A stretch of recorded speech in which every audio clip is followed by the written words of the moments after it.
Today on this edition of Life After Sight Loss TV, we're going to talk about the opportunity we have to experience empathy.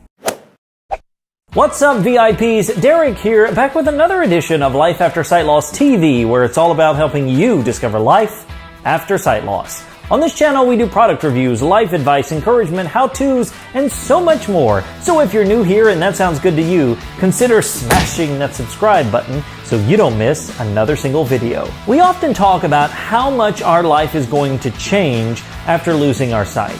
And many times when you say your life is really going to change, it's kind of like saying, oh, here's all the bad things that are going to happen. We don't really think about the positive way our lives will be affected after sight loss. For those of you that are parents, think about for a second what it's like when you're getting ready to have that first child. Everybody in your life says how much your life is going to change, and you don't really realize how much it's going to change until you actually have the child. But when you have the child, yeah, your life definitely changes. And yeah, sure, there are some moments where, I got to get up at 2 o'clock in the morning, or I'm so scared of what's going to happen with my child, or I want to protect them, or, whatever. But the changes that also happen in you can be so amazing. This love that you have for this newborn child that, you are fully responsible for. It's like, wow, that's amazing. It makes you caring and compassionate and patient. At least that's the opportunity you have. And so after sight loss, one of the opportunities we have is to become much more empathetic towards people. Now, this isn't sympathy, feeling bad for somebody else. This is empathy. This is helping to understand what that other person is going through. There's an old saying that says something like, you'll never really fully understand somebody until you walk a mile in their shoes. Now, this idea kind of means that you have to go through what they go through, or you have to live their life, or you have to, do what they do to kind of fully understand them. Now, here's the thing. We can't walk a mile in everyone's shoes, literally or figuratively, because we don't live the lives of everyone else.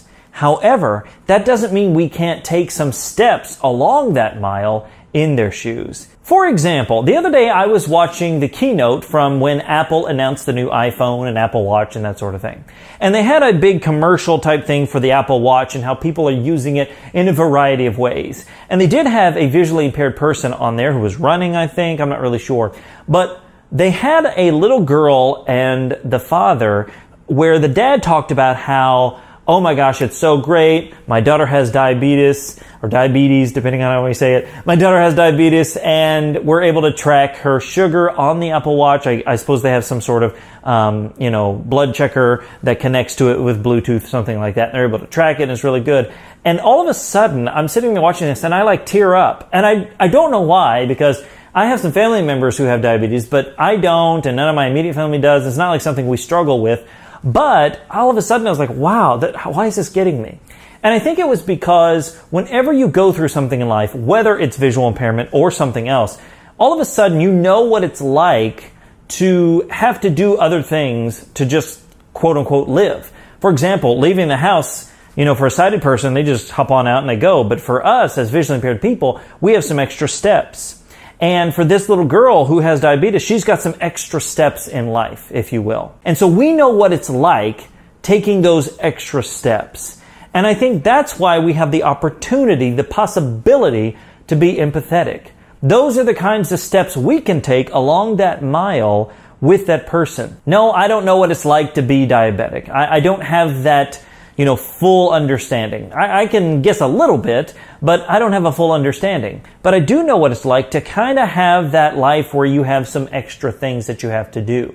And so I think it's important to remember that we, as visually impaired people, now, after going through sight loss, have the opportunity to look at somebody and say, hey, I don't fully understand what you're going through, but I do have somewhat of an understanding. And now I can be empathetic in this situation. I can sort of have compassion, have care in this moment where maybe I wouldn't have had before. It's not that when you were sighted, you were just a jerk and didn't care about anybody. It's that now you've gone through a situation in your life that causes you to step back and look at people a little bit differently. It's kind of like saying that you won't fully understand what it's like to be somebody until you're that person. And now that you're visually impaired, you know much more what it's like to be visually impaired, and to empathize with other people who have other things going on in their lives. One thing I think it's important to remember here also is that you're not even going to fully understand what it's like for every single person who's visually impaired. Some people are blind since birth, some people have, sight loss, some people have different levels of vision, some people have different causes of vision loss, all that sort of thing. So don't think, well, I'll totally understand all visually impaired people. No, we won't. Because again, we don't fully live their lives. Maybe we can't walk that whole mile with them, but we certainly can walk a few steps, and maybe more steps than others. But take the opportunity to be empathetic whenever you can. Not to be sympathetic, meaning, oh, I feel so bad for you, but to be empathetic, to understand what people are going through, and to try to walk those few steps with them. My question for you today is this: have you found that you've become more empathetic in certain situations with certain people? Have you had more patience, compassion, and concern for people? I'd love to hear about that, and I know others would as well, so let me know in the comments below. Hey, if you liked this video, if you found it helpful, make sure to give it a big thumbs up, share it with somebody you know, and smash that subscribe button so you don't miss another single video. Thanks for joining me on this edition of Life After Sight Loss TV, and until next time, remember, sight loss isn't the end, it's just the beginning. My name's Derek Daniel from LifeAfterSightLoss.com, and I'll see you in the next one.